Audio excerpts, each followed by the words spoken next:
no holiday yani aye kwama chwase fufuo party tintim yade cheche so ni nyira yade awie say aka nso hwadwuma no na wose etoa so eti adwuma bi a wunipa akrobo ye no say ye betro se Ghana yanya mfie sen aduosia nan ye beka se yanya mfie aduosia nan na ye twira ba kwasem na wo ka ho bia adwuma ye ne nei na be mo aka ho eti ye twira wutim se wudin na chekọ na ba bi so ka ho na busia nyumire yesi adwa no ye dia hoden na hyase na ye hyase na omayi yesi kase mu ne ekro wo man no tebia ya ye bomu eno ne ekro sa tiefo be kaye a eni abusum ye twamu ya na mampani abedi ache Dr. Muhammadu Bawumia eni asante mantem no wotwe dom town hall meeting ye koyenhyem kase chenchire nche wono na adwuma MPP aban no bohye ye oka asebo ewasebo beye no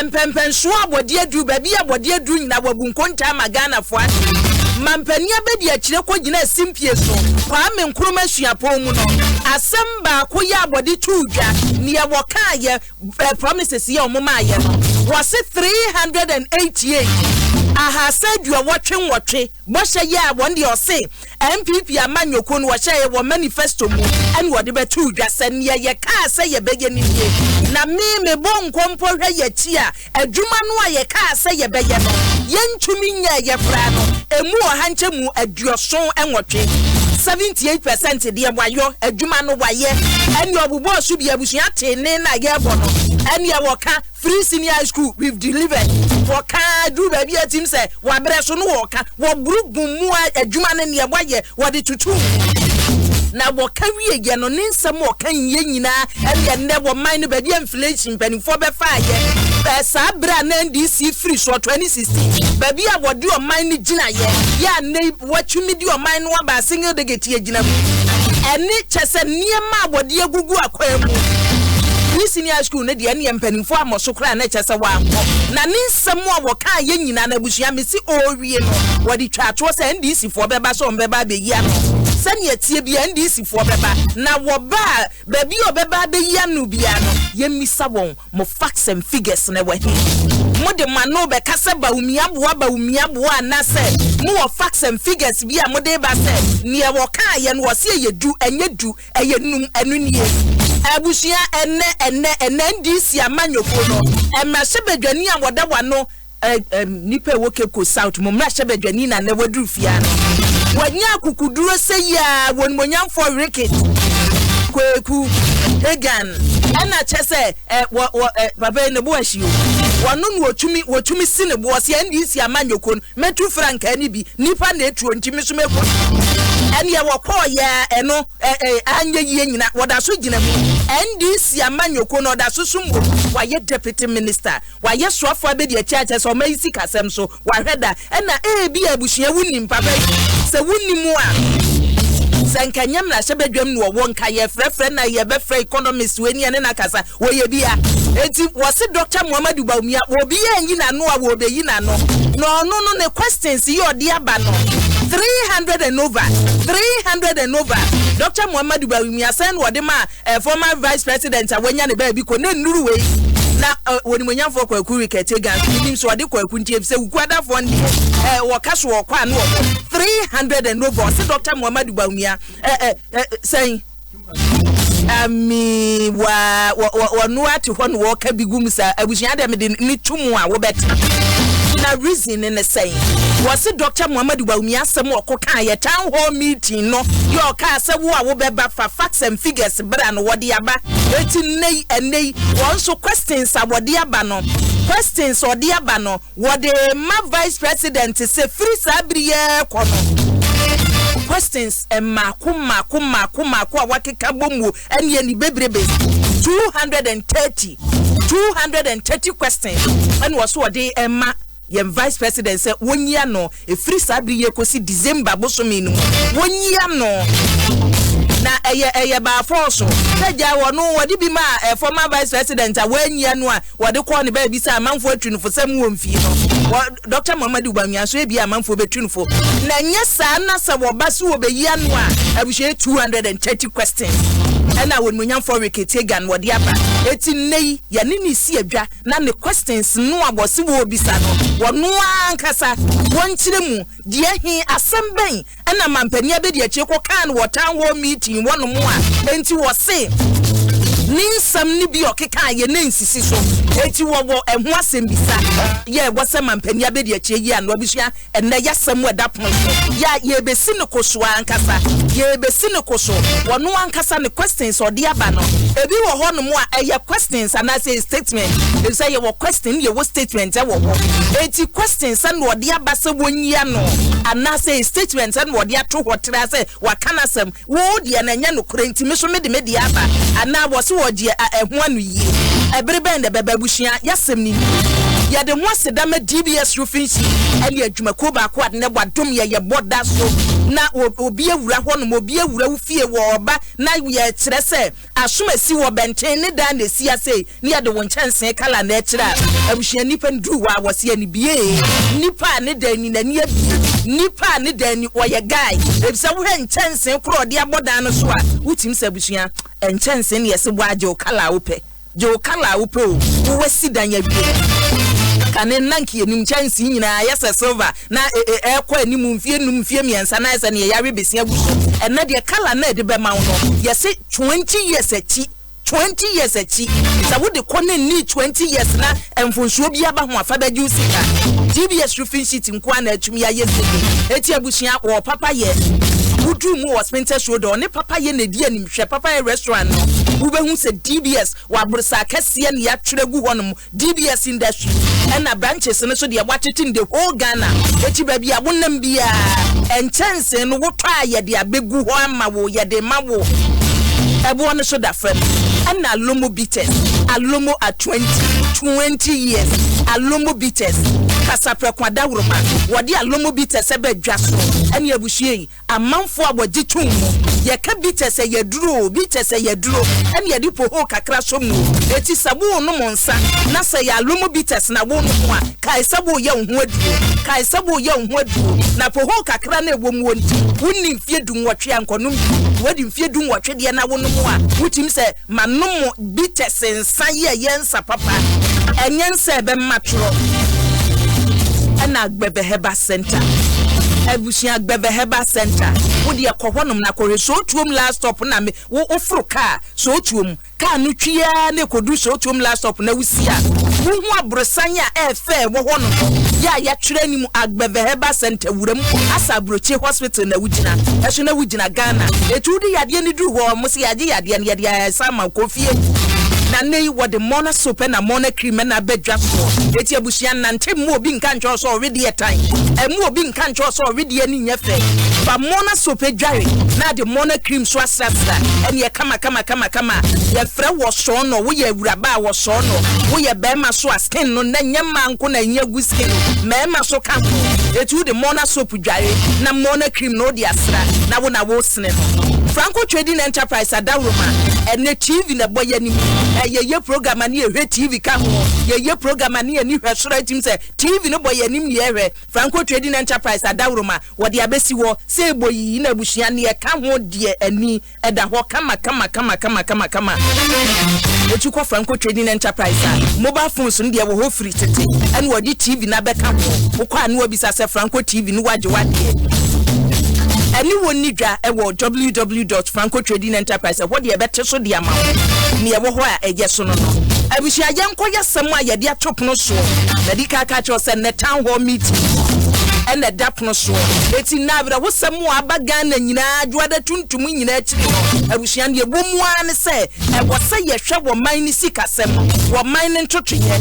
It's in your course walking tampo and never yaka say a drop before I won't trick I didn't can tampo if he said 22nd March say ya a few and then Sunipa 35 also say Drebe and no naye a hefa Jema can tampo one wow tamale na Sunipa wu sa ya and na ne swabra wo sama ati say yes nipa wu no wadu 31 na wutie niem panifo a wo no ma prosifo ne panifo ka yes nipa no anu o twikai no order chewing gum da nanum and na cham chewing gum enye na duro afie twa mu de no so ne ye sate ya ne se boss ya kese mienu ye no nipa bese 70 ewu ye no eno so na droba ni ba ko da edu se ya ne akeka o ye behwe ne ye ho adwuma nkosi aka eti abusua akwanhia ne nsam no de ye de akire be ko wati na nei de na di ka de ato wani se wonmonyamfo kwaku riketiga Keko South Mrashebedwani and Yanini Siaga. Now questions or the about 230 questions for Dr. Muhammadu Baumia.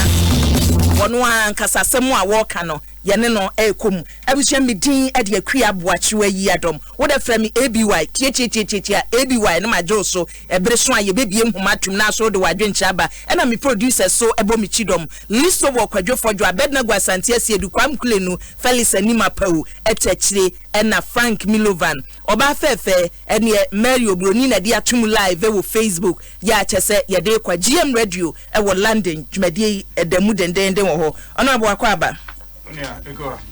Boko de afin kometo ye be microphone ma me na o me hwana base ni man ma mo akọ second one what do boom ebeba okay oh you okay me okay Adom this year in share ye parliament na ne ehie nti na say ye mfa ko ni nti no na che say o mu an ye hia wo ha e na saa bere no so aye wanwen say enka wunya Flabear no abedie no enso ne ehie say the campaign na no I word and you remember baba nice ambition no ho yeah remember honorable you never will give up for that na say o ka say GM ra na che say ebo ho ambition no ho say nyame ya dom wada chi bia no ye be say hundin oh edwuma o baby baby abeka ka maybe a promotion and obi o wona edwuma bibia no hope that one day we be promotion but we edwuma no be kire nti we need to continue say ye be edwuma pa ma o kina be ne wu ye kura che say edwuma no nya wadwen say che say obe humi wom o de bi and e say so kura card ye ba ko yeah ye etai free central region ba eti se ye betia na dibo vice bo na wonmunyamfo kwa kurikete ganie na chesenka vice central region na nka na akitemwe honestly and so say possible or your president Mahama ne prerogative I don't know but choose him no running mate here NDC funya more in the he biara president Mahama over settle on here we have to rally behind that person more here you able in 2020 election and no one here but vice ni so to me boa president man of course now in his wisdom no he sure say appropriate time no but choose the right person and the right person no yes you better in the if they say wo near and near me kone nsam nipa bebreka NDC here will be a obe match the current vice president Dr. Muhammadu Baumia would wo background say we economist eba and ne kura na wo dia ba say metumi ayi na no na che say wo be ye vice president ye yiwu a wo yo bi abetumi agina no Dr. Muhammadu Baumia ka wo betumi ato afa ha na say niema ndemu a na ekọ za ohia eku at this time round here ma Dr. Baumia kwan mo onye in the past obaka come up here na ye jalwa na oko I think this time you know we will have to march in boot you know for boot and it's not only on the impossible choose national made but here sebiwa economy na ze wonu huyimzi you know I think the other able together to make sure that we don't allow Dr. Baumia in summer abaka also fufa hinwodon on sanam bekebio. So if Mamrie is anything, I'm taking the lead on that. That Dr. Baumia,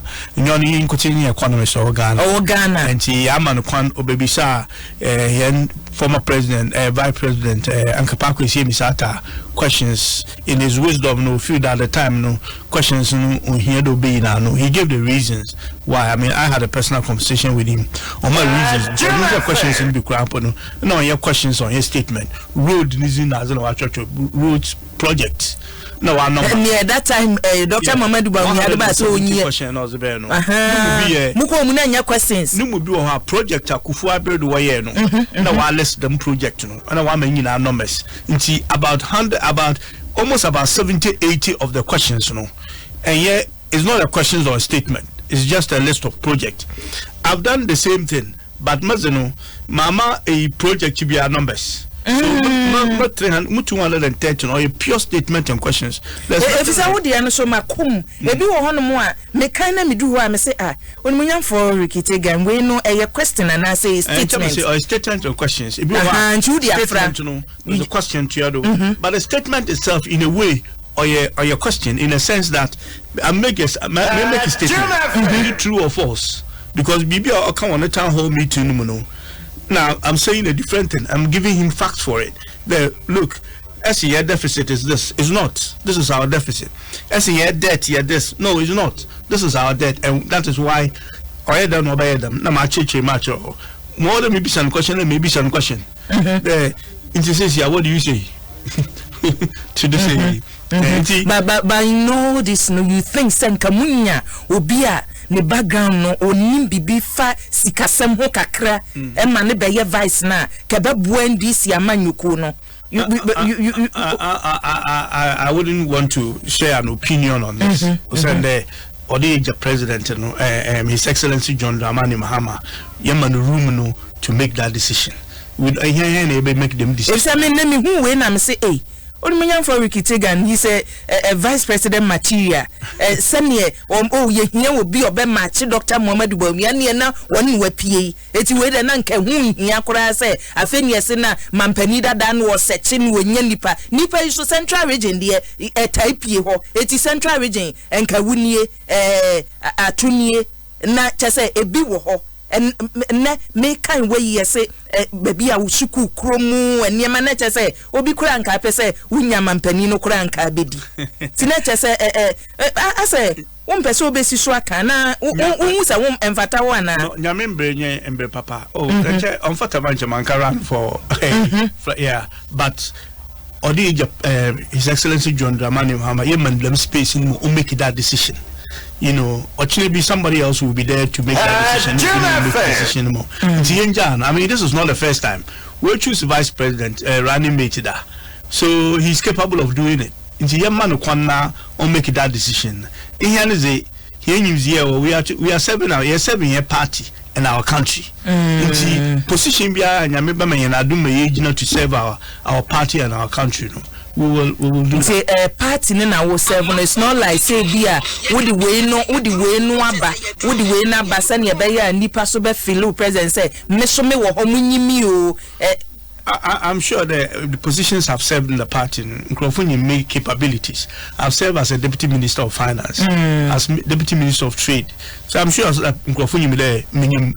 People know them as economists. Announcement. I mean, President Mahama. We na dey abandon the board party. Yes, post na dey be. I appoint him deputy minister of finance because obviously on background before I sign on them position, and so it's not something new. Baby, anani we feel na di way back. I know say, hey, me questions and I'm there by 230. I'm there. Make me aye juma no. Well, say, what is wrong with that? Yeah. I mean, I'm ready to serve my country. Maybe capacity to serve my country, and that is what I'm doing. Yeah, that's it. Yeah. Abusha safe na ade we fidi ato ha enne ne ade braw no ehom propro wa bi na hyase no emahye badwani ma omanfo ye wo Cape Coast South on de wamu ne ho ano amanfo preso afe na amanfo bekọ prime minister on de wo gina ndisi amanyoko ni din mu ene wo gina wo ho no mo ena nei chese wawie na adwuma ni bi nti wo wadaje ene wanya bre na yenhwe honorable Ebra Dr. Mohamed Baumia town hall meeting penifo ye no. Ye be na wotwe mienu na wotwe miense ko be bosumi nie. E na afi na wo de reply aba. Na bo abra bi muso kura di kan aba wo wie ya e na wo awunua kosogum na hye badwani. Onmunyamfo gina po ye press conference no no energy side of fair no de ne de be. Na do de afi na wo ba. Yeah. Adan. Na me feel there Dr. Mahmoud Baumia nyanda no start Yiadom presentation. Na time biara obey presentation no ebia yenimida na samoro kan on yano kwakura na we just come out and so Dr. Baumia Mtronozi Dr. Baumia samoro kan yokwa then we support it with one or two things na yeja ho. I felt that this time we have to take Dr. Baumia on. Then some na your 77 pages. So or the etna to sit down, read it and understand it. Eba tasi. Me tell the lecture no. Movie na the whole presentation to go through. And at that time, other issues were going on, excavators, this, that. Normally, all of them know we are. Now, the other things, boom, maybe our wage, Dr. Baumia, Wabakan, some NDC for Intimiano. So I thought that, look, this man now, we need equal response. Equal response. Yes, we need to. Because also the 44 pages. Yes. Also, baby, okay, say economy, baby, okay, say exchange rate, the new CD, inflation, deficit. You are segmenting na. Changing na mama, no statement and question. See, questions on bomba listen now, His Excellency Misatano. Much changing na mama. So your questions on Eurobond or statement or baby or her deficit or baby or much changing na mama. Na mama facts. I've given him numbers.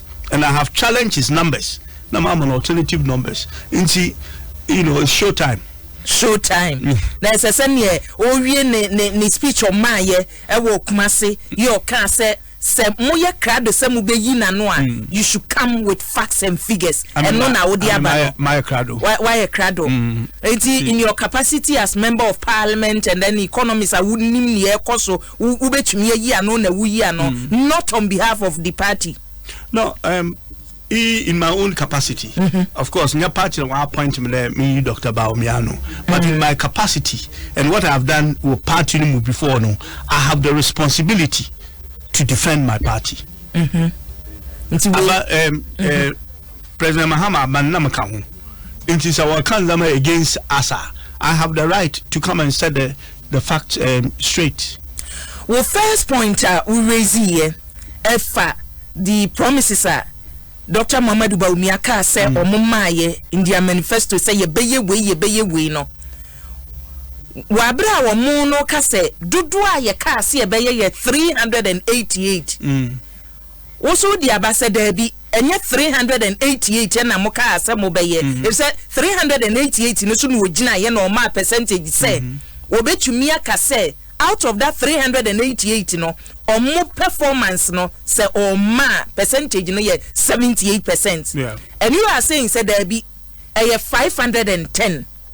I don't know where you had that your 510 promises no from. If you say omo no omo say ye promises ni ye ni o say there be ni mo kan ye ni nti figures na everything. Yeah, many a times especially during the 2016 election and one manifesto MPP were so many promises a woman on them Ghana for being more the same or to Obama one. But one case I don't know that whether more promises no woman whether they were tracking it.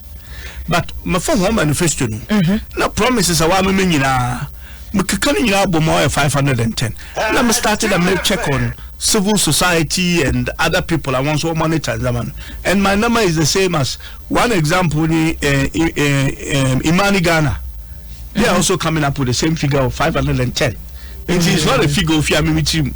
It is 510 promises on my and the first and foremost, what we know here free. What's it 388? It's not, it's 510. Into this 78% now or canon. So 78% or no quarters no out of the 388 no or 303 no general fulfill. Until now it's 303 over 510, not over 388. That brings them to 59%. If so the 510 no yeah. Yes. Let's just say 59% and not 78%. Umbra, so this one is a statement I've made. The question that follows is that is it 388 and now a 510? But nipa no di kan catch or say 388. And I'm so who je hu achinya? I just say me hu achinya na me di figure ba. Ma His Excellency Bawumia is lying. I said the figure he's given is not true. This is the figure. So you should come and challenge it. That is not a figure. Still stand by any 303 no. What is your showtime? And he says I'm challenging the things with figures, with data. I'm not saying it from my head. And I've given you an example on other civil society and vigilant Ghanaians are one monitor what similar figures around 510. I've checked with about 3 institutions and the figure is all around 510. Yaba point 4. What can be before last year? President Nana Dankwa Akufo-Addo ono eka fa performance se oka se omma ne ho se masenya ono ka 72%. And you are saying say Dr. Muhammadu Bawumia aka 78%. It will be ne oka from December time my president they can ne 72% no. ABC Sabria February Bushumi ya Dr. Muhammadu Bawumia kan ne de no entumi mase oma ye bia ka ho ye betumi adu 78 no. That is the question there. Enya possible. Enya possible. Enya possible. It's a question na we say ye na. Question e kana e be hu da baby maka de possible. Let me read a portion to you because bibi am ke bia am baakan. Me say to be fair to you, since projects are ongoing. I know your point 5. To be fair to you, since projects are ongoing, it is possible that something else got done in the last 2 months. But the president and you, Mr. Vice President, and your entire MPP government have made so many contradictory statements, which unfortunately turn out to be untrue. In Sibuko Shelmi says here, President December, also 72%. Also in February, as 78. So which is which? So Bibi na why I come from the December and 78 now. Let us know. Because inconsistency no adoso. But where the same community say one kasa wa ansa by saying say wo ebetumi abase from December to a date no e bia no ma ye bia ka ho nti na abedu say ti won say ameka den. I'm helping him out. Wa wo bo ano so say here bibi free na. Yeah, nti omaka de yes. We did this. That is why as anybody 78 not 72. Because they're inconsistent. President Kejina ha osonmoka Vice President Kejina ha osonmoka Finance Minister Kejina baby osonmoka simply because we feel the Ghanaians we don't track things nti mo pe bia na work na work. So this one 72 against 78 and it's huge. So tell us abazna here between December another is the same inconsistency. Na ye den why woman. Eti ne akoso no e na o meka magana fo ntie se die ne ye ya e de sa be 6% no e be kan ho no. Either president national be no or a mistake. Information is my president no. Dr. Bawumia is not correct. Another president is not correct. Dr. Bawumia make a mistake. Another ya bibi aka 72% no ne able do 78. Then we will track those things. Yeah, exchange rates one mo so near woody two drive if say need amanfo a wonu mudi wo sika sie ye o ne di sie na dollar no be koso na pound na se ni akoba ne say cedi no ayi stable kakra cedi na tumi agina ne na so kakra a che say niema ekoye eno niema wo attribute to say eno ne nam so amasidi no agina no na say gutafo ni nipa bi toda no mabeka o coronavirus na kan no bi aka say be ye enso wo die enum no ade ba kwa me hu ya me twen break ne say wo say coronavirus no contributing factors no coronavirus no ka ho yes na year of return e ka ho Ghana fo a omba fie December be di buronya e ka ho sure coronavirus no de no ade be ka ho na me na say papa ji say this as a wo be it wonu machire mu e say near empanifo kama yete ye ne say ya tu aginatuku bi because of send ye sidi no na esi ye ne hunti no ya sheda tu aginatuku bi say wonu mu hwe na yempe lasting solution ye ya tibia mo amabreso ye tibio say ne niema siko no ene ye sese nche say he kura kwotena ho no mo ye kototo niema eti afi so no ya tikuo eno kwa the last year omonhwe ne yesidi ni ntwumi nyina ne naso ti sa akoba se nka niema ekoyi a na wo wa benya niema me ensa de asiso se wei na nam so na emomekuo na omte ye ndie bogos omonya hwe and first of all them exchange rate no yet ya because many a times Dr. Bawumia ye statement bi bebre it's not like you can and but because maybe area of economics no ye be ordinary person be at sometimes one way technical or can say be what the for him yodo Dr. Baumia, your fundamental mistakes in no submission were exchange rate. Number one, if your fundamentals are not right, your exchange rate will expose you. If you no be back there, who exchange rate says is exposing you. So does that mean your fundamentals are not right? Also your work logic. Me money or can or defense or the my entity and if you say or be a number or say asem no can you know that's mu but moon chire moon nyabotre man nyabotre na tie if you say ene an ye de shase no wo de tie na ye nto adwumadie no so. Okay. You will recall that I stated in 2014 that if the fundamentals are weak, the exchange rate will expose you. That was true then and it is true now. It's 100% correct. So if the fundamentals are weak, the exchange rate will expose you. But it is warped logic to jump from that to a conclusion that if there is depreciation in your currency, then the fundamentals must be weak. Do you understand the logic? It is very warped logic. If the fundamentals are weak, the exchange rate will expose you. But if the exchange rate moves, you cannot jump to that conclusion that the fundamentals are weak. That defies logic. Honorable Ricketts, Majid Sawati. Mati. Afi yenyi Dr. Baumia enye logic papa. No logic no okay no. Mistake or what logic no man. I mean he's an economist. I'm an economist. So I can explain to him no flaw what them statement no omeki no man. Le flaw ne dey exchange rate. Enzama ebien maintenance no affect your exchange rate. With domestic policies are never kind of fundamentals. In the external issues no affect your currency. Until there are some issues or affect your currency, no appreciation or depreciation. I will in you control be our do. Now, to find a simple example, me find a and a B in a boma in your C. Okay, so your A on your fundamentals, B on your external shocks or which will affect you. Let's see on the new exchange rate. Into A and B, no boma about impact or exchange rate to do. Now, seven make statement today. A weaker, C will be this. And you are assuming that B is being held constant or B on count. That's a basic economics. At economics, we used to tell me, say everything else being constant and everything else being the same.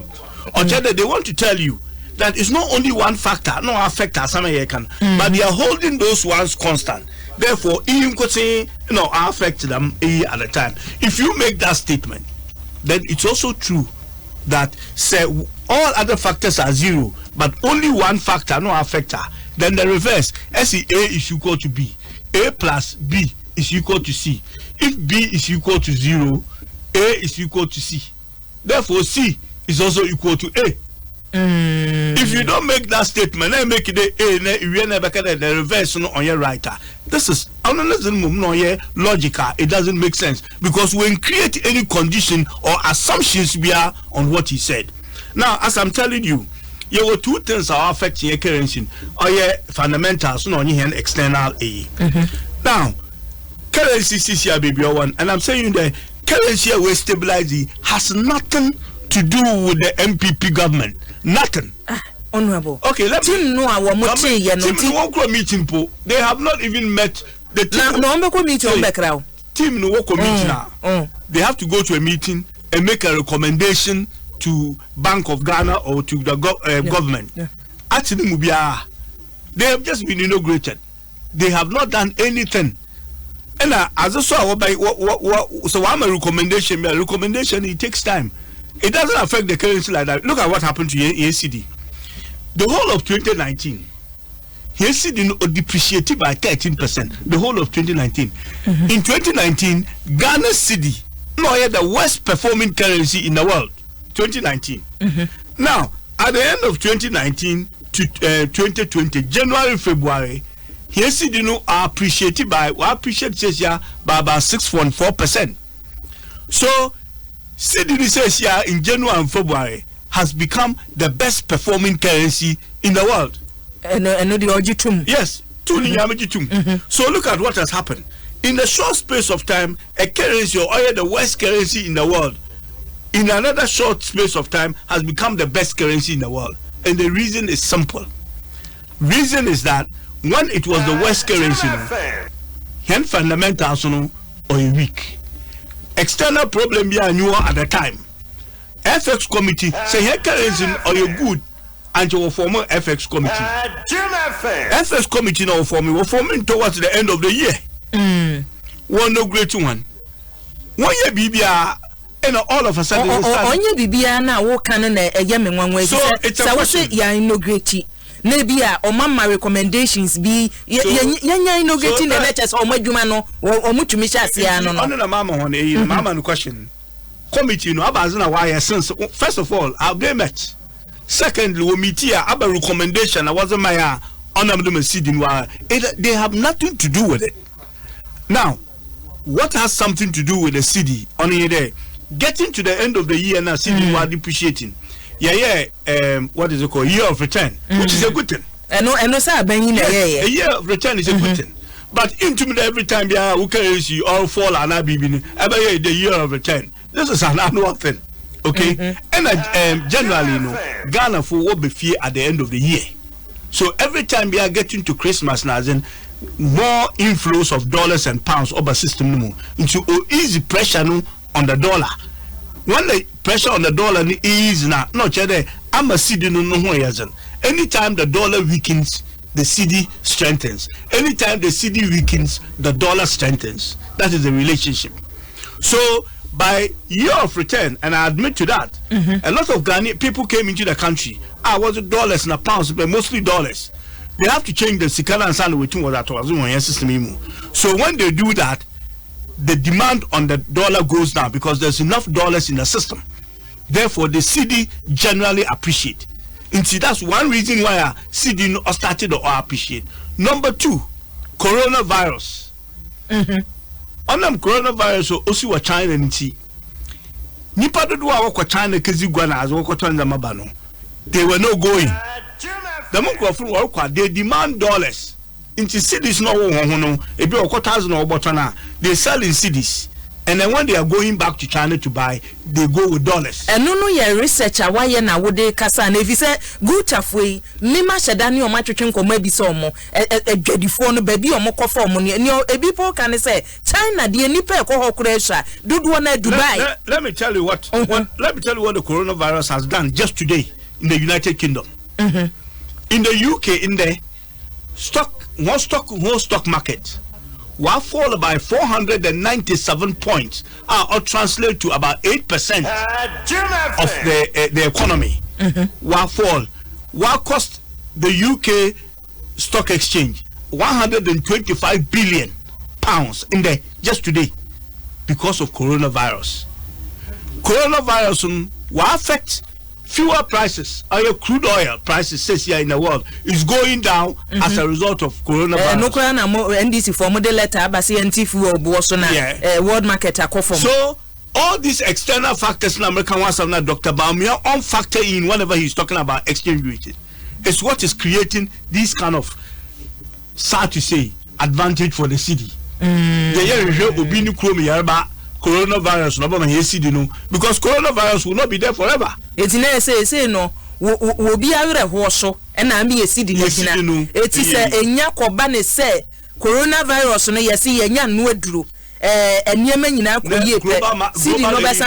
absolutely because BBR about here nkasa here city na obama city will stay where it is. Into where the city is at the moment or artificial in the sense that other factors, external factors, no hold the city where it is now. If the coronavirus issue continues, the more it goes on, the more it gets global, the stronger our city will be. But eventually, our negative effects, so crude oil prices will begin to fall. Or fall what yet on oil. into sikana yenya wo oil revenue no so started the oracle form into our new positive impact on our economy and negative impact on it. And I want Dr. Bawumia anytime or come about exchange rate now, I appreciate both abrofufranu indigenous factors and exogenous factors, or your two factors, external and domestic. In BBL say why rest the CD no or the key ama IGP. This is another loose thing to say, excuse my language. Because you can never arrest the currency before December was the weakest. In January is the strongest. So it tells you that in the currency market, one will trade in foreign exchange, and I've traded foreign exchange in the past. Foreign exchange market are very, very volatile. And then said Dr. Muhammad Bawumia Kase say we are seeing na ye can economy na Ghana and kita the best economy. Absolutely not true. That's why I'm challenging his numbers. Because as Obama were economists and wow can say and niema did anakwemu because of way after the best so I say and so nene nyadwen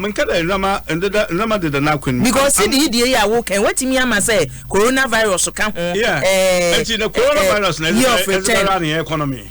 We are not going to run Ghana's economy based on coronavirus. Without coronavirus, the city should be able to appreciate if the city needs to appreciate. In the end for coronavirus, we have achieved a stable currency. Because coronavirus in Ofiwa, what will X about na FX committee no so mo committee no 1 year so far. Enti coronavirus no FX committee itself no or your useless committee to start off with. There's no infrastructure when you think about it. We nature say akwaya ti say engineer mukoye ye ni bi ye kwa fedi o man no ye meeting we ye niema nyina deda na kwa mangosi aga no ebi ne mpanimfo aye. At the time it was that we didn't have the men. They have the men. So when they have the men, people were not having the men. No, that's what they said. That's what they said, that we didn't have the men. They have the men. They have the men. One and the form FX committee. No. Na committee in Kawabato Bukura Sebia Busumi Numia and your moye from December was your committee is obeying any impactor. It will probably be a couple of months down the road. Osande na manana wabats na wana washe what is wrong with the city no one more recommendation. What is happening at the moment? I don't know whether in the future will be any impactor, but what is happening at the moment to our currency has nothing to do with the FX committee. Underscore. So what we can do now is to take advantage of your healthy situations here with the currency. Now to 2 years I'm a coronavirus of you are you to me as but if we are glorifying ourselves and now Dr. Bawumia Boakyewaa Kumasi no we praise on the currency now on the coronavirus now one nyana na why bibia ti say mu bia mo say o man si di na gina ne na so we na say unipa kro be di na ebetwam yes ebetwam coronavirus will just like SARS like any other area waba in this world no it will come to pass nature say o man no ayetim no from more time ebesi nei MPP abanye wosu no yentumi anyen hyehye ebetumi amasidi ne yakase sidi na gyan na so efisa asamba ko a mampani da bia no company say sesei ne yempese yede ani beto woni ewo amno ne so yeni ankasa ye bibia se ne mu dia mu de ba mu siden homegrown policies emre bi modi no ba se eno no beboa me aye bibi enye no mayimu na nka niema ye no mayimu no ye be kwa no ne aye na adamu kakra ma ye mfa niema raw materials nkwa beboa ena we mu so be no mo se omu ye bi ni nyina no ne wo kan je se ye nya solution to ye see the no problem no da solution but we need to continue in zaman na ye ma yes, we need to continue. Ghana, they depend so much on importation. You bring a lot of things into the country. Importation. You import we import it into this country. Into some of the things we were doing, and then some of the crony only there. In some be able to produce one, we should not be importing it.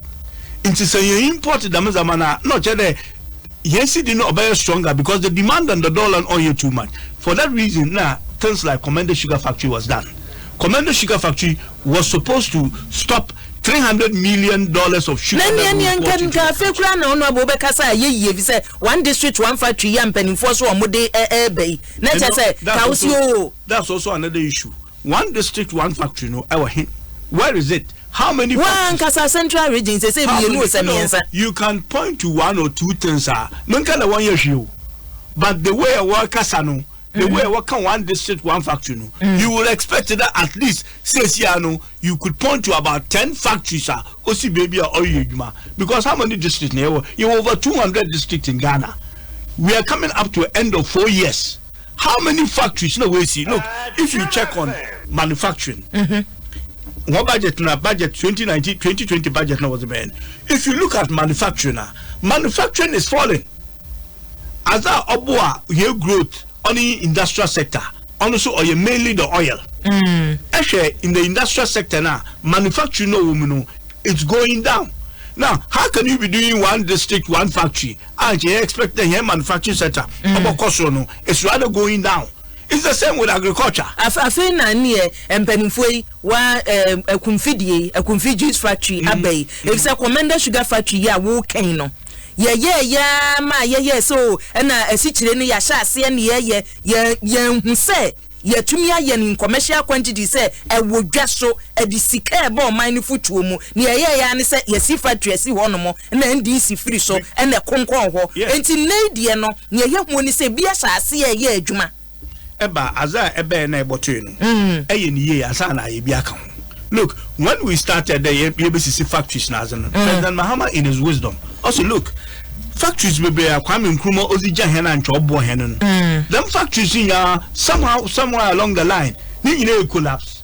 So let's see the ones you be here since and they revive those ones. One of them is Commander Sugar Factory. Commander Sugar Factory, what is that? It was rebuilt by His Excellency John Dramani Mahama. Another time you see. When another government come, you expect that you forget about the politics and say, look, there is no sugar factory. Baby, I need Ghana, you produce sugar. Look, a country, so many countries in Africa, where sugar factories, recently more Uganda, they have more than 10 sugar factories in that country. About the same, slightly bigger than Ghana. The whole Ghana, you knew one single sugar factory. In Tinaja, Abanbi Sibia, whatever the shortfalls were, no. In Chabanfo for now, whatever the shortfall, so no. Nature said, if you say, commission, your babies, and say, Momu, you do stage bang. Tons of sugar saying ye to me, your freezer, Mudring, you said, none your more can so machines in your messy one in Nano, just as yes, I be beerful for net, Pendant so then I would do ye. At a car's one and cast home for many years. When you go, the car will not be a new car. A woman and another woman now, Waro. Timujan, one yes, brand new factory near this was. Media now, you're a factory, no. Yeah, trial. Unfortunately, election bear and we lost. More trying on Kwan. Yeah, trial. Nana, yeah, Juma. Yeah, Juma. Nanke, produce, but you're producing to sell. You produce sugar tons to say. You produce more tons, you produce it. But what I'm saying there, you produce sugar through the test process. Now, new government in Beno. Whatever one worker there was no sugar, there was no this. They've worked about office for 3 years. How long does it take to grow a sugar? Even if what they are saying sugar cane, even if what they are saying at the time here no kwara, or take how long to grow a sugar cane if we didn't grow one? So why the age a factory for 3 years? You borrow 30 million a factory. There's no sugar factory in the country. So you would think that if you want to do one district, one factory, KEA Commander Edna Iguafu Ibirim district. At least previous government now a factory issue. So when you come, you have one factory less in a district. So you can take that factory to somewhere else.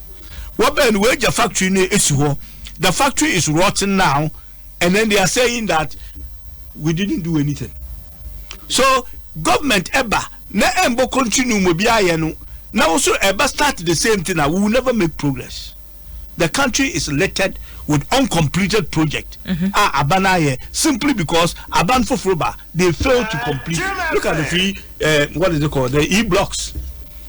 Free education is not something that anybody is against. Our here constitution It's been enshrined in our constitution by the framers of the constitution that the hair economy no or improve free education was senior high no yafama.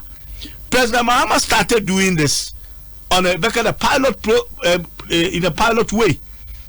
Or started free education was a man. Government came in. This new government came in also. Free education for all now. Okay, fine. So I was say by now. Then no, this is sooner year na year zema year. It says free education. No, it has come to stay. Obi anyu or urban wabakelo obey free education if you want. It cannot be done. Free now. No, the question now is free education. You better you are sustaining because it's going to cost a lot of money, and we need to be able to sustain it. So how to sustain it? How not to do double tracking? And the things are, but the only way about avoid the double tracking is to build schools, and that's exactly what His Excellency honorable. You bet to me too as here. If you say examples are women could have this near manufo minkan is a bonnet. Yeah, moody ni pair woman you say a baby so no starting project be obiba and we yes. Affordable housing Ghana from Kofo time egu honomo sani and one wakano yen twaso because me ya and you nyam no beko aban dada no and that is bad. Say ye pese ade hyasie e free commend the sugar factory no so a mu amo hyasie a mo ka kire Ghana for sem pempen so a ye duro ni yeah ben yi so ba ye ono so say oh ni omo ka ye nyina say na enye no kore ehwehwemu nkoso na ye ntumi insight nipa say causing financial loss to the state say mu amoka say ya ye duru ha why na duru ho why na enu say asam na mo ka no e say mo ka mo de MBB for so ka mo de and factory no so ekonkon ho Nchobey I expect I mean I was a deputy minister there me responsible for helping the factory to be built.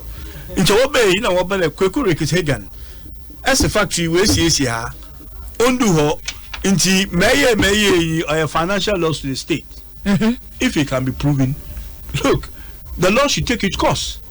But you can't just make like this is why I agree with Dr. Baumia. You can't just say that mawoye no ye anako we some the words as of a fact. So now we are working with facts. Na wo feed all ye they should come out and say ehwehwemu nkoso say ye moma ban so na mfonso ba ya ne wo se charge no for causing financial loss to the state need to be charged. It should happen. Otherwise in the future, okay, NDC MPP will not be in power forever. Another government will come, hopefully NDC. Ye baba no na edwuma won so wa ye no yes ye ntua da free education yes ye pay free education ye zo tunche na ya bibi fofra. Will the country ever move forward? Free education has come to stay. It's in the constitution. The problem was the difference is when you want it done. NDC say progressive, which is what is in the constitution. MPP say you want it now. Okay, whether now or progressively is here. How do we fund it? How do we continue? How do we stop double tracking? By building schools, by investing in infrastructure in education, by putting more money into education. Where is that money going to come from? By making provision for that money. The main order here, not abandoning the project into the idea that NDC will come and stop free education. To be honest with you, it's not something anybody can support. Free education is here to stay. How to fund free education is what we should all be concerned. Say no. How to fund free education. His Excellency review said His Excellency President Mahama say one thing on your double tracking. How do we avoid double tracking? Double tracking means ever see new school blocks. Now said double tracking credit so much as see free muma schools no more omanya dan no move free muma yes ba free muma just like yes progressive what's it now once was the free muma so now their double tracking is being moved away progressively. When we come we will do it now. You say more progressively na be the MPP for no na mo de na be now. A government is a continuous process. And yeba we will continue but we will do the right thing because free education the way I funding says no on sustainable. So we need to find a way able to make that funding free education no but why successful going forward. Whether we were progressive or we were now, the thing is here and we have to deal with it as a country. Yanko yanim na ye beba cedi no so higher value denomination no so if say no so ne wo kan ye Bank of Ghana ansana sika no omu betwa omu twa wie kra ne Ghana for the bank as education na nche da nkoso ye ene mfonso nkakra akra bi e ba ho ena omu ma reasons ni enti e wo se yenya sika mu eduru e wo omayi ye nhyehyɛ ye mu wo so de watumi asipo from 19 eba wabubo probi ya de atudwa se edi enti ene hia se yenye sika mu eduro ewo menka hu hia se ye benye sika mu edu omuso reasons omode ma ye bi ni se so obi sika be hye nipa hu kutu bebre wonam especially omu a eyusu sika bebre no ye sika mu eduro a eno no beboa ena omu kire mu pose sika no ye meja nwum ATM kura untimi nkona uyi ATM na 200 cedis 100 cedis wo hono ewo baby sika ne ye beyi ne ne de beye wo hawa wo ewo se sika kese a ye twa ne ho ne sen. First of all, into sika wo system no na nka the sika na twa no I want to use sika and now you are going to restrict the usage of that money. Once you sika no a legal tender obiara wo kro yi biara obotum wa afford the Mexicano must have access to it. Until you can't limit there, you won't want to use 200, you won't want to use 100, and the rest of us. That's itself or a wrong premise, fundamentally. Now, number 2. About internet, you crow what is kakasi. Each is kakasia, not a you crowa, Sebiowa, we know to know inflation war system in such a way that Sikano more or less will be valueless. Because actually maybe to Zimbabwe and other places and then Ghana in the past you needed a huge sum of money and sign to before 2007 before 2007 here currency or bundles of 10,000 sekaya inti what you call 100,000 I'm not sure a bundle 100,000 10,000 they been zako and then 2007 redenomination of the currency ma you reduce them 10,000 until 10,000 or by 1 cedi. That itself or a way of printing a bigger denomination. Okay? When you have, and at that time, we have a lot of inflation in our economy. So, Sika Kasa, which at the time when there is inflation in your economy, I anticipate today a lot of people will need a lot of money to carry with them. So, maybe if a bread is 1 cedi, now in 1 cedi note, now to bread in. Now currency will devalue in such a way that says you need 5 cedis to buy that bread. Then it is legitimate. That about to 5 cedi note. Now I can instead of 115 as bottle bread, let's give you 1 note. Abia abama wukotoku the size on yakasi. At the moment in our country, inflation is going down, which is true. Yeah, a rebase in inflation as the so if inflation is going down, we have a liquidity problem as a result of the banking crisis. I don't know. But there's no money in the system. And then Sika was it young look, average wage or 12 Ghana cedis. Let's say the employee at the lowest level now is about 200-300 Ghana cedis a month. Obi 200-300 Ghana cedis a month. Only the reach 200 cedi note na 100 cedi note examana ochedo obedwuma na aha na oyedwuma woman 200 ko na 100 ko onina kutia for the man. No. So what I'm saying is that if a country inflation in you cannot justify 200 Ghana cedis and 100 Ghana cedis. The 50 na yewo economy na or enough. Now number 2, Dr. Bawumia on no head is digitalization of the economy. What's it? We need to create a digital economy, which I agree. I subscribe to that. We need to create a cashless society, which I agree. Cards na watu tazi. Equabrichi pone ke £50 and now $50 as it tazu baby. Binu ho bosho when you day. Now if you for naba. Most of it or a card. Inti sika or a paper. It's not too much in circulation because of no risk. Now, if you want to create a cashless society, NEPED discourage people from using money. Why then do you go and print 200 and 100 Ghana notes? Are you counterproductive for what you are trying to do? Why are they cutting them? Above so be above seigniorage profit. Sikebiara Bank of Ghana Ubuchano. there is a profit on that money. Usana one of print sikano. They print the money with the paper and ink and what the print is can. So they print the money at a cost. But sikana print when you face value. Into they print 50 Ghana cedis. Now one of what trade scan my hand or cost 20 paper and ink and what or cost 20. What print is sikana that money no 50 cedis. Who cost as a printed the money or 20 Ghana cedis. Therefore, profit order do in simple terms or a better 30 Ghana cedis. Because Bank of Ghana, they give it to banks. What's up on Mosa? Bank be risk. What's a bank? Bank of Ghana is what is it called? Banking of last resort. I bet you the Mexicano. Inti, I will bet you 50 cedis or more. You owe me 50 cedis, but actually, a custom only 20 cedis to print that 50 cedis. Therefore, profit. It's me 15, mama. Nemutia one of printing scan, mama. I have a difference of 30. Now, other costs, Nazum, I've just simplified it. Inti, the bigger the denomination I ever printing, the bigger that seigniorage profit. Yes. Yeah, no, so no, yes, because paper I ever printed 50 Ghana cedis. There was a printed 200. It's not bigger than that 50.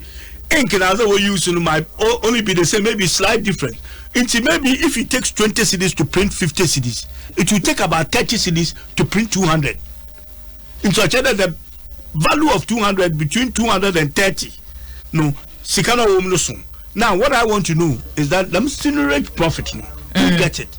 Is it Bank of Ghana or is it what is it called? The government of Ghana? Because Bank of Ghana, though, or you're independent, you know, or you're the bank of the government. The main shareholder or the only shareholder of Bank of Ghana is the government of Ghana. Into the big seigniorage profit, no begin. It's more profitable to print 200 cedis than to print 50 cedis. Because if 50 cedis cost you 20 to print, you get a profit of 30. If 200 cedis cost you 30 cedis to print, you get a profit of 170. So who gets that 170? Any baby a sikana kono. Akono. That's what yes, because these are some of the things that maybe many people may not know. So I bring it to light. What is it going to be used for? So I want Bank of Ghana and the government. It is a new note here you are printing on. Ebema inflation no ebe kosoro anase or how be pa na de bebrain. First and foremost, first of all, infrastructure new for that money. Now, one of the problems that the Mexico be creating there, every country you have people who are printing counterfeit money. And see, when print counterfeit money, they create inflation for our system, and of course, create criminal activities. Okay, and see, some of them paper I must print 50 Ghana cedis in Kano. I have the machine in my house to print it. Now, and they introduce 200 cedis. Instead of using this paper to print 50, I will this time print 200. So more money will come into the economy, overheat the economy, and rather over increase inflation, counter to what the Bank of Ghana and the government of Ghana is saying. Sir, yes. Until maybe someone more question. Until what I'm saying is it wrong? Am I lying? What is the truth? Ebusia emrashebedwani mo man for your Cape South and enwumre ye ne no asi adwa opamina wogina se ko bepre no wadi NDC amanyoko na nima tu frank ama wo anye yie former deputy minister HS finance ministry ni wo honomo onimonyamfo Kweku Ricketts Hagan enane ye ne no asi adwa e wo bani ni sujumadi so questions 230 ena chese wa printing 44 pages.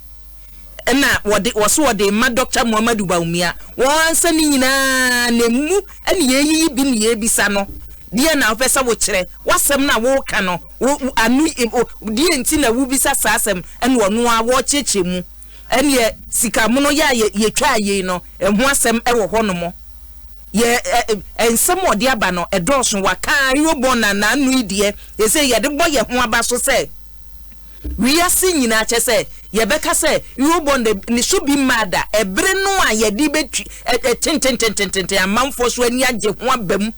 Eti, and also Yanibecum, Naya, Sans Nina, Benny Sujuma dear so, and a bushia wutia ye free Adom 106.3 FM. Yadom live over Facebook, which me a share 1 hour drink channel, what the Bakumi no Baneta say, ya kinkain. honorable te ha die ne womu e wo se oyi ano no obeyi ano wo question bi a wo de emano a obeyi ano na owusu David ye ode aba ose bi why honorable confuse me anwumre pa o me ehu confusion ne he fa no wo confuse me ehu ba bi a wo confuse no fa why if you say anwumre die wo se waboa ne ho no obaaye etu die so wo confuse anu am yehu say we yo ka ye no o de confuse me obaso fi MPP by NDC no na who say confusion man no Asante Edmond onso ne de ye ode aba o se bi why say nya asem anka meka cho se ka che wono abo say asemu be say obisa mampani dada obetwumi aboa no ayibi anu ama no so George Mensa so de ye ode aba o se bi why ka che wono abo say in Europe baby a meme wo no ye wo 500 ye 500 notes e wo 200 notes e wo wono mo wokọ banka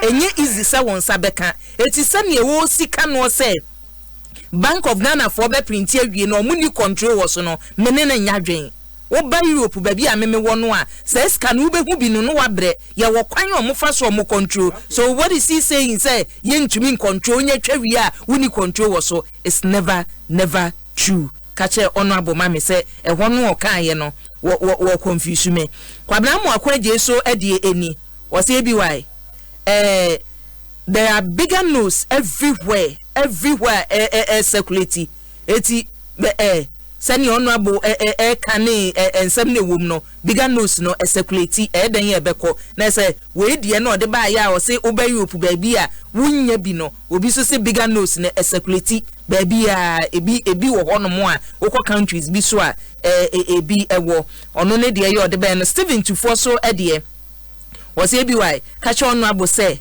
so person boa man niema koso wa NDC mu a ene wonko na policy on betumi agina so na o ma campaign no that will be the message for them and no na bebo o ma rene if say baby odi afa die emwa no Charles Kobna o say yes honorable me no wo ya adwen papa me no wo ya adwen ewo sa niema bi a emwa sa committee no o moteye no foreign exchange committee FX committee no was say for the first time no ya just say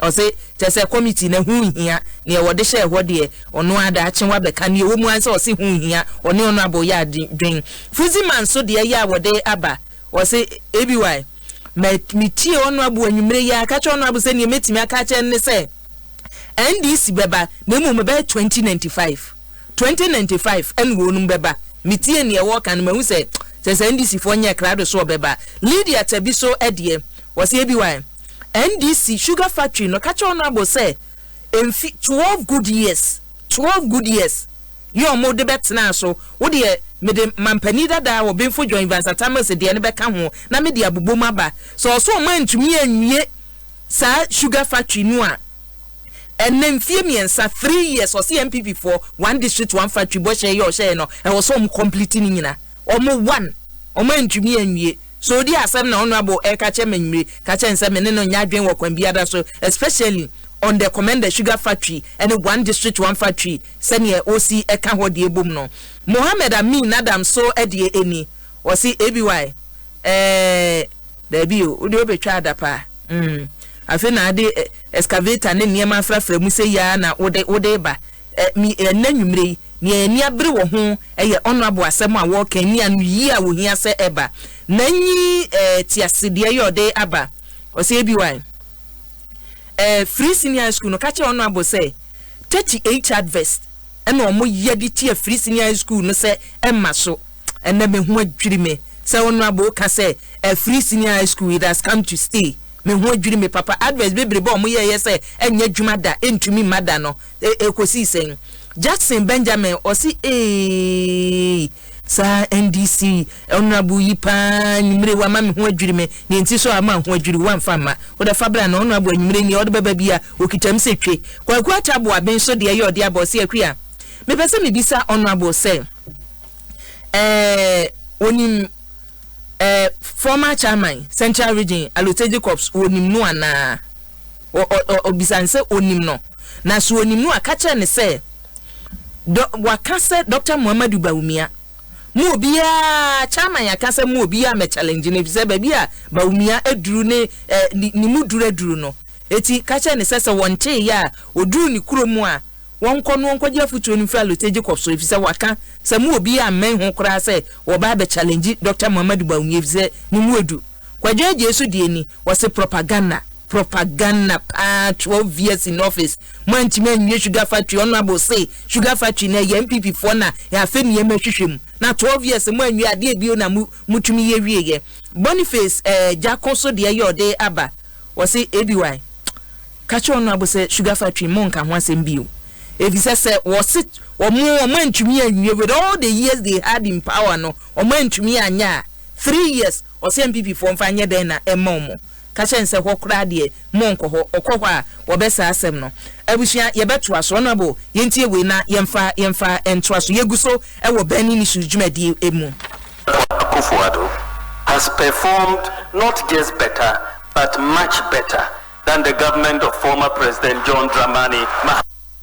Agricultural growth, we have performed better. Industry vegetable, when much better than the government of former President John Dramani.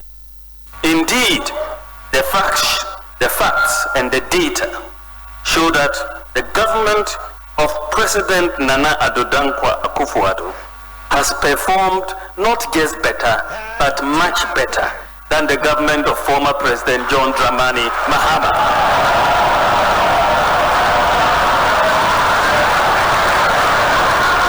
Those are the facts and the data. They are incontrovertible. When it comes to GDP growth, we have performed better. Agricultural growth, we have performed better. Industry growth, we have performed better. Inflation, we have performed better. Interest rates, we have performed. Exchange rate depreciation, we have performed better. The fiscal deficit, we have performed better. Balance of trade, we have performed better. Current account balance, we have performed better. Gross international reserves, jobs, we have performed better.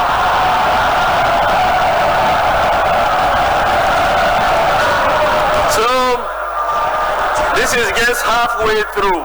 Teacher training allowances, nursing training allowances, passport application, driver's license application, renewal of NHIS membership, registering a business, doing so.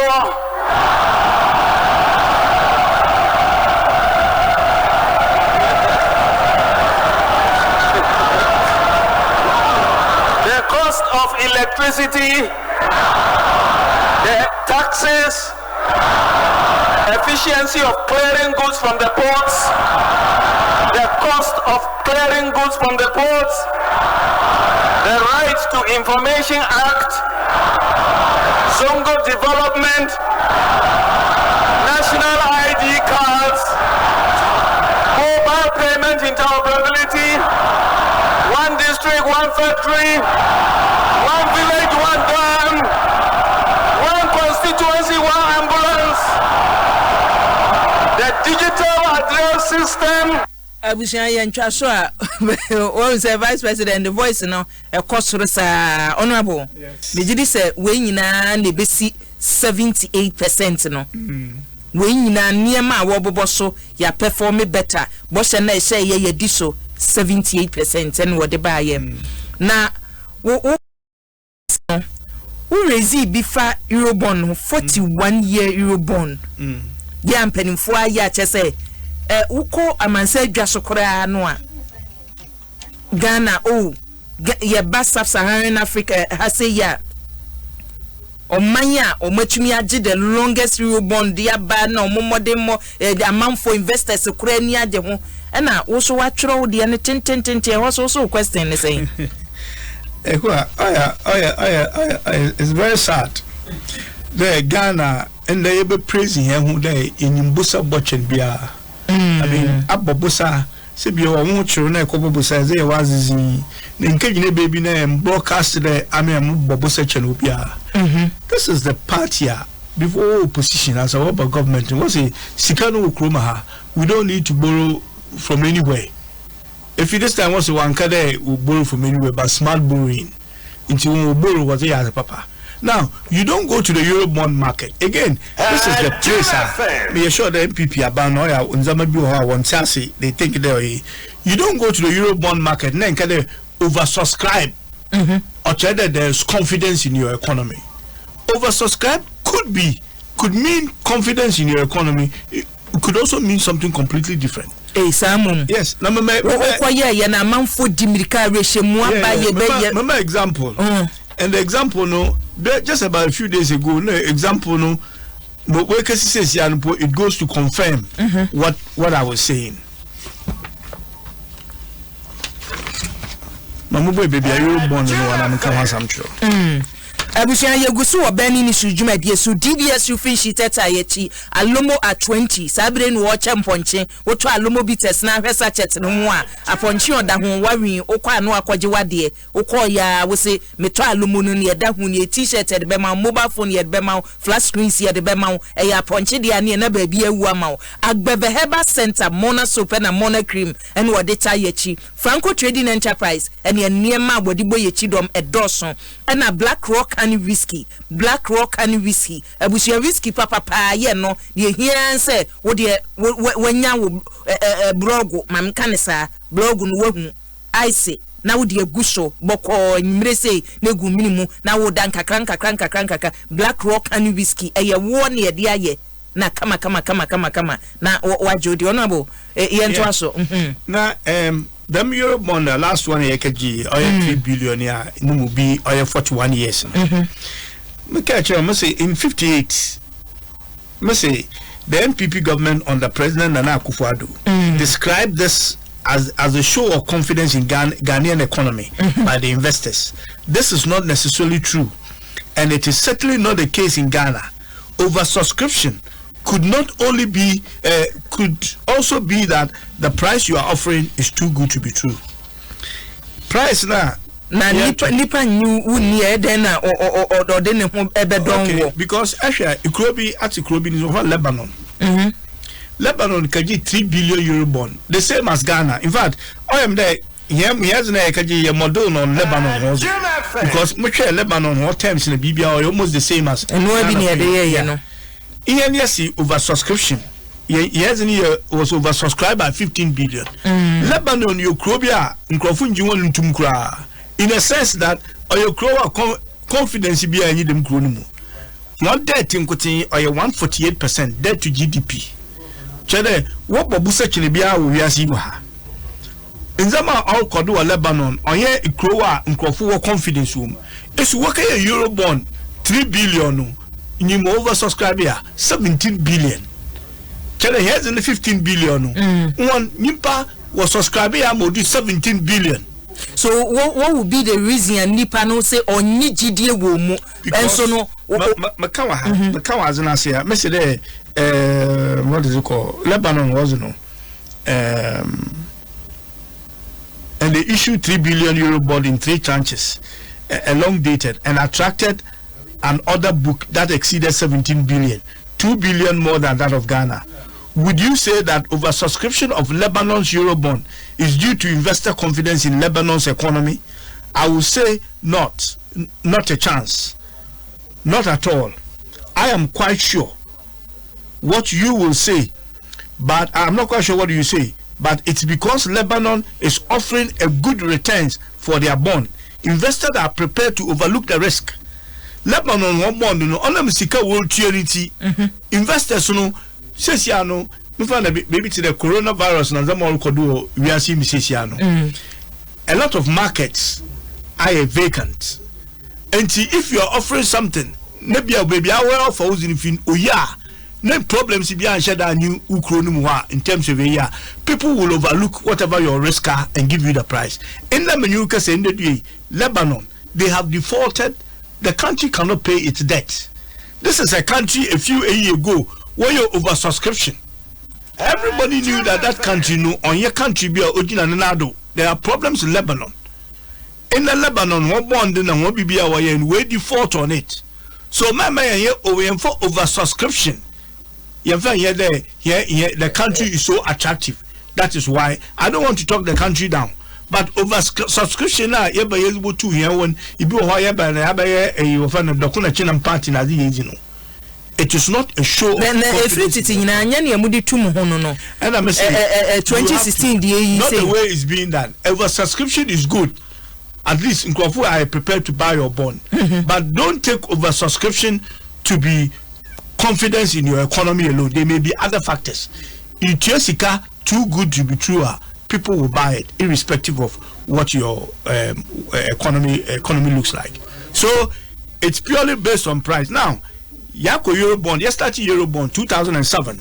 Kufona bedu na first Eurobond. Yeah. Or 270 mama table in Yawa. 270 million. On the year that was paid on the MPP, NDC, sorry. Now, Yaya Eurobond 4 out of the 13 Eurobonds, you know. In all the years that we've been in office, MPP Bay, why a Eurobond in the 8? Why $8 billion? Here Eurobond the no, or $3.75 billion. Now, $8 billion, where is the money? Last year, there's an amount missing in it. Also, a committee who may state there, where is that money? Because the supposed control fund the deficit to be 2.2 billion per fund 7.4. I don't know where that money is. So I'm asking them that why explain, baby. Eurobond is one of the dangerous areas for us in terms of borrowing. Because borrowing Eurobond or a dollar borrowing, external borrowing, and since your MPP bay, here external debt, what cost in domestic debt. The external debt, on your figure now. Exchange rate to crab to more affect you. It is a corona echo. Your debt will go up because your debt in external debt are in dollars. Therefore, if you want to convert it into cedis at any time, you will use exchange rating. Into yesterday or depreciator, it is not good for our foreign debt. So it's always better there with domestic debt and be higher because you pay that in cedis. But says here domestic debt is about 48% of our total debt, 52% or so. On the says external debt as a result of too much borrowing in an external side of things. And ye can borrowing no mabo bosian na umba ye car or modia chohono. So would the bosia MPP abrangi by your mabo etuto a jumo my yahua enko. You can't see that this is a government owns infrastructure. Government on your roads, man, where the year of the roads are. Into 8 billion, 3.75 billion, YGBS hospitals, YGBS schools, YGBS roads, 3.75 billion. What's the 8 billion YG in 3 years? Where is the money? Where are the schools to show for it? Schools we nano mampani akinkan o minor ko mesika there be send ye mujan ho ipo na bi mo ho mo so matwato aso awie a complete bi. Well, they should tell us free senior high school yi sika wode one district one factory you masha ase ye sika wo mo de ye. What's the private sector led initiative. I don't know how much money do biara ways which I don't know. Minim sikakura one was ashim as a ban. Commander Sugar Factory. But yeah, what that for be honum so and so stimulus package in penny for the and I'm saying they have to be transparent. They should come clean and tell us. The Eurobond is becoming a dangerous area for siphoning money. Because Eurobond now they come to the parliament to tell us as was the Eurobond is can was a international investors who work on the Sikaya Busa when the money comes to Ghana, they do something completely different.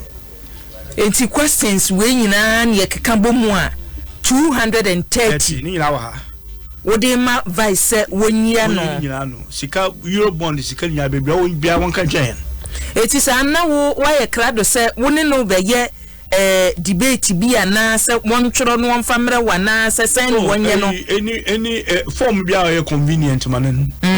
I have my fact here. He has his a can be about you as answer no opera answer online and not print brama na whatever. And I would was on the breast so aka ho say onyia no efiri sa adre kwa pem se beto aba yeah because it will be relevant after 7 December nti so ya no say sia na obobo no when ya no say sia so I'm sure 7 December Ghanaians will answer it for him. Ejudi say wanyia no a ebetumi anya impact bi wo MPP for so 7 December if say what can the 7 December abese wo no enche we will be saying questions yenya no account the lose election sir so let's mujidi say no ka ho na mu lose elections no akohwisam na obezi che Ghana for that's what cost us an election and we couldn't defend ourselves. This time round it will not happen. Tie say de omutumbe tiem assembly ombeka bia no mubeyi ano 44 pages so mbe ya no otherwise only Lukumbia to go and start any town hall presentation anywhere because na as I ever chair here no students dey be so question here no na be sana charge for survive sentiment you questions ya no a enwo so okoye town hall meeting bia bia because any town hall meeting bia obeye bia no other new questions other new nsambaba no he will get new questions and statement and questions wono nya questions no de call you wose ne o maye promises no o maye no de ko to bia me dey statement no statement no say this thing you are saying is not true another here so maye yin what do you say to that what do you say to this question and maybe so into or mix you can statement you are not questions to you to opa wonya no opa wonya nyina no choice but Mr. 7 December no that at least wa ka bibia chen otherwise osana come in town hall meeting biwa you will receive new statement and new questions. They say baby obekwa town hall meeting bia no questions no di bibedi na chi enti anwe ya onye be num na se baako odi 230 questions na ema no a next one 230 anwe ya be 1 million na odi di na chi oba you will have to answer because on kasa macho ha say he is entitled to his own opinion but he's not entitled to his own facts. As all your factuals, we will not let him get away with it. He can state his own opinion. If in his own mind, feel that I achieve 78%, that's in the vice president's own world. But in the real world we live in, he will have to tell us the truth. Kwa usu answer CBY, when we send here honorable pra adie ba ko pe no honorable hwehwe o kasa nwume wie ya na mahu se vice ya na wo hwehwe eti ye besre baby amampani dada ma wo bia no vice no obi de ne ho aba we honorable kasai wakasa ma tim se opeso o chese obetumi amache Dr. Muhammadu Bawumia boot for boot eti monkanche mampani dada se vice no wote ha wonfa ma no na asem nyina bibia to entwa bibia to betwa simple kura one de ya ode honorable edusa be ya miema yetie for emrem kaka yemie humanity ba kumino abusia bani ni sujuma de suni Adom 106.3 FM midin ABY yebie huma no atum 0302216561 0302216561 and 0302216562 ubetumi afre wodi asembisa bia wo no ha de da bia meka se hayi bani ni sujuma die so yeni atem tuba wasem no eno no abokan ye no you state your facts na waka na akọ baby yeni atem ha sei ma me fa frefo di kan na yasum die nkan enka so minia we dia fatwa na bo anim mpese oyi kwashi we anu mame o ma mpanyini kofo every so no no man that na ya 9.3 billion cedis and this for ebaye omo baje bosiana ankodu 20 billion ankodu 30 billion akwa 120 billion cedis over 1,200% where MPP abaye 100% unto asia boy and some kasia mo pa omo ba first free modia no ehwa ana 2013 so 7 January so dollar na 170 pesos what free so no na ya 420 pesos and so mo dey over 160%. Sabre so MPP so by ade number 32 And yes, who is a good to match MPP quarter. Some of the jobs from 9.3 billion. More than 20 billion. More than 30 billion. More than 120 billion. 1,200%. Also, from a panic for overhead and 1 year mark 12. Most of the now 2 projects, you might have hospital can see as soon as the from TTBN 9.3 billion. Yeah, that's Minia, Mamifa for you, Diho. Mijidi say, what's a mark and honorable Tipa, Helen. Minia, would any baby are free? Medeni Papaya, Adona, Family Secretary, I'm a Catholic everywhere. You pay a mean to everywhere. The mechanic say, my mom was so, Namisha Papa. Everyone, Pachabutame, honorable mammy say, Tama, and this is for Commander Sugar Fatuno, Tamu Bay, Anna, Sugar buy.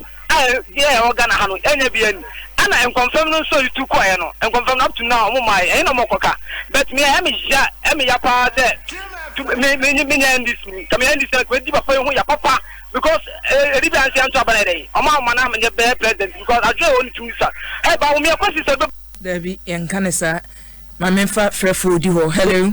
Hello. Minia would any baby are free. Minia. Odo me and you. You young company papa. No issue, honorable.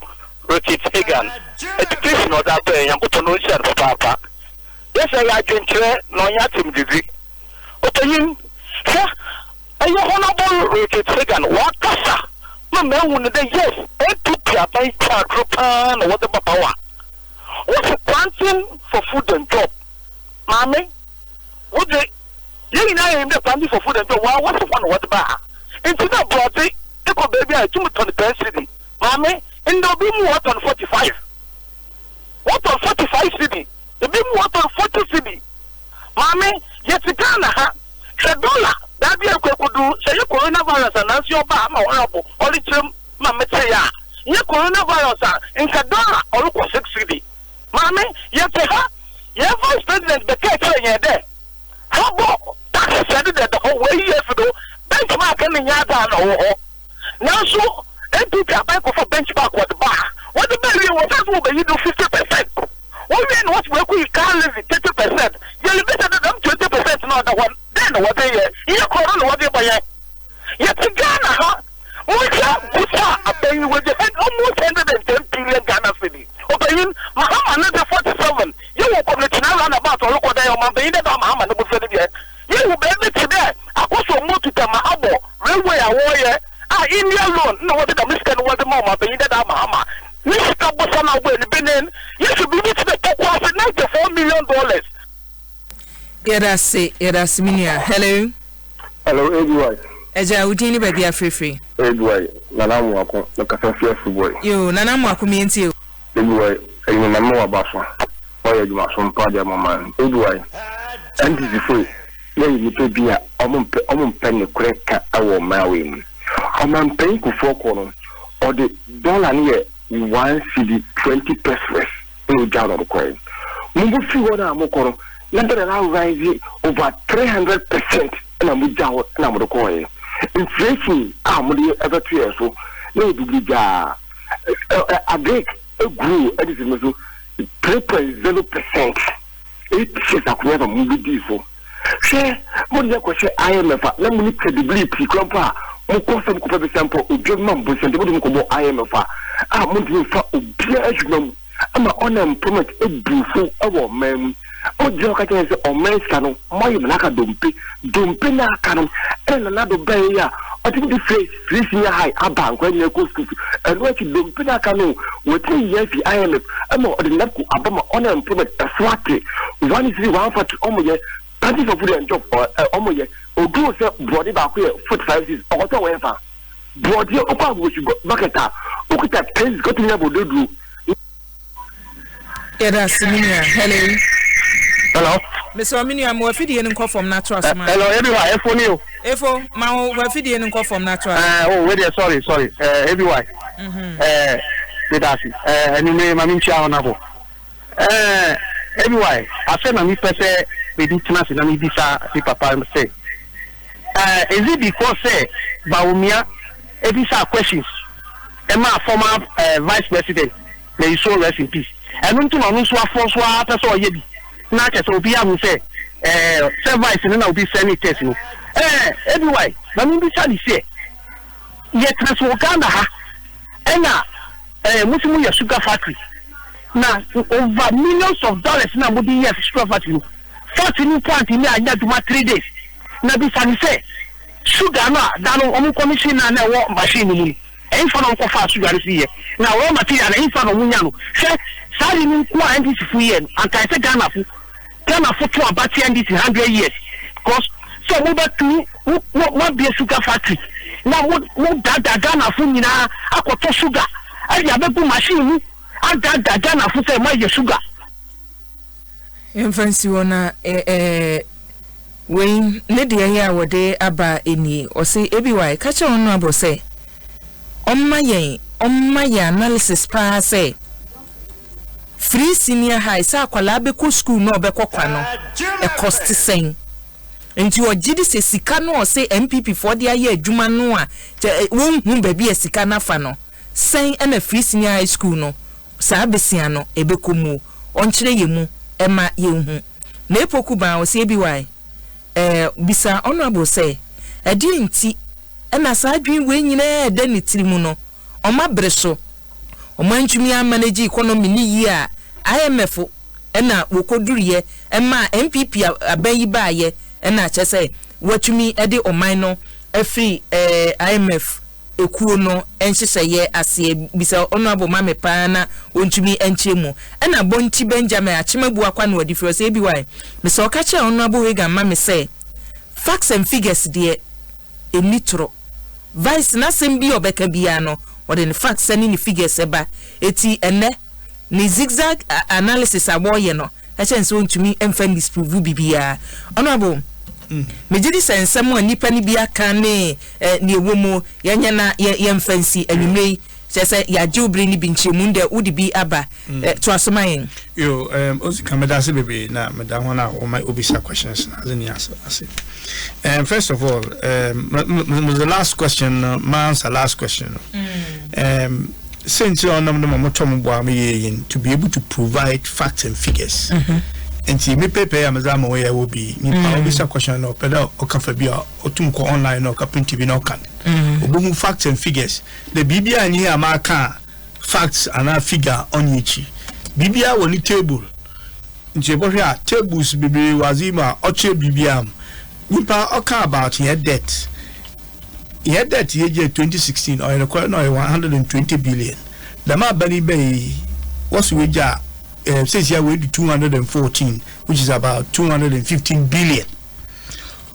I don't know, we dispute the figure. The head debt no 215. It's actually around 218. We had knocked a few billions of it. Now my church where them fee bailout or a banking bailout. Busa oboy was here banking bailout. No any energy asla. Busa oboy no. One fanka a kawi home. As the number sano as a kawa or 218, not 214 as they have it. And see if you also Nancy a euro bond or 3 billion, no, it's about 16 billion. The recent one. No. It's a debt as at the end of 2019 is about 218. Here debt says here as we speak. 2020, no. 2020, no. As the euro bond is the kawa or 234. If you so a case sign no hydro loan be was or a butter or a loan. A butter. Yes. And no the box site no. Yes. This is or a loan. It's not a and a lot of international waja to me on your butter the American. Butter near to America akoko akaji a banchi. This one or a bossa as ninga can one debt the money yabusia. Because you are taking a loan. No loan you policy loan, you know. Mazerba Abaya will bridge now, roads and Azamo. What difference does it make whether they put the money in your hand before they do the work or they use the money to do the work for you? Whether a button was in a coacheko, say, was in a one as book coacheko, alone. Ekaji loan as low, loan near Maji, Matam, Mizibuchiako. Now, honorable, you come back to trade in and only day, a come back and only day. Only there. I mean, I was in she. Now, a beer also the Fanta. Ne Massimo Rinsu, and as I will Rinsu, Massimo Fanta. So I give you the Rinsu and you give me the Fanta. That's better trade. And new Sikasemuni. Yeah, but in soon Amazamo, we are assuming it's a man will see a box site and I know it's as better trade money. I can sell the box site somewhere and get the money. Namazaye, Road Namayano. And a box site also, yet the value of the loan is amount. So we are actually paying for the loan. So, but now work on then because they want to take it out of your debt. And my debt as a percentage of GDP in Wabufum. That's all that they are doing. But for box site now come to China for future generation. What do you think will happen to them? You. Them loan Busana Wabon so far no. Here Busan stands at 245. This government will borrow at the rate of 30 billion a year. Every year Waba office. Because we borrow now about 95 billion since Waba office in 3 years no. An average it's about 30 billion a year. Until if they go by that 30 billion a year at the end of this year, your debt will be about 260 billion. Which at the current GDP nominal, no, about 70% of GDP. Yeah, has a free no once no ebeba. If they say there's also boot for boot. Chas Nyamia Samanka so say you are catching on 170 questions are Dr. Baumia or the man NDC in 2016 no on one kasa when to me and some see and net. Now, honorable Swaman 230 questions. On to me and send Tikacha and Sama on answer beer. If on the issue of Commander Sugar Factory, confuse the Commander Sugar Factory. Commander Sugar Factory on the NDC, the factory was completed and commissioned. And it was working. Commission factory, was it working, honorable? Yes, it was working. If we are order a test, it's a factory, you have to test the factory. One was testing the factory. Sugar you produce one was not necessarily that you produce sugar near cotton. The sugar was produced to test the machines in all Juma. Unfortunately, we left power in December 7th. We lost the election. Now, 2 tranches of the loan. First loan about 30 million on the AZC factory. There was another 25 or so million dollars. All the years support farmers, irrigation in the development. The Mexican, it was ratified in Parliament on November of that year before the election, November of 2016. In the few, the more office, Yanji the Mexican or Indian Exim loan. It was upon the present day government, the Wakaji the Mexican, there was a Yuma, or there was a Yama factory no Otum Okodono. They never went for that money. Mayati was it Obi when you're a strategic investor. Wasn't a big ginger Commander Sugar Factory when you dream for him. Strategic investment, meaning BBC Oko. Nothing is still happening. You calling for an investigation into BC, you do why me this all facts. Yes, Yamia Domina NDC by power in 7 December 2020. You will see that the Commander Sugar Factory will begin to operate. Sir, yes. They say Mupe investors are Bemuno. The investor never that minimum when all baba because one can invest and he know TI for what? Is he just running the a company and we're taking a portion of the year because you will loan 30 million all the year. Yeah, that's it. Thank you. We see Cape Coast South Mashebedeni ono so kanena or iswafo abedi eche ye osho meisika semso ena questions 230 or they ama ye current vice president say onya no town hall meeting yo koye asante mantem niema bi ogidi yese NCC so ene wodi bi abano yede asedama nyima ota yechi DBS roofing sheet alomo bi teseta yechi agbeve heba center ena eye Franco Trading Enterprise bo Yiadom Black Rock and Whiskey wonumu ene ta yechi emi etumi edidwumade ebre oni emi producers listo wo kwadwo fojo abedna gwa asante asiedu kwam kulenu Felix Animapew ena Frank Milovan Oba Koko eye Mary ena de atumu live o Facebook obusua midin ABY madam ase ema monitia munyi mi phone na yemfa nyame asem ento amoso yebese hia ukuada ewo bani ni sujumadi so medemwasi Adom FM, all the hits and more.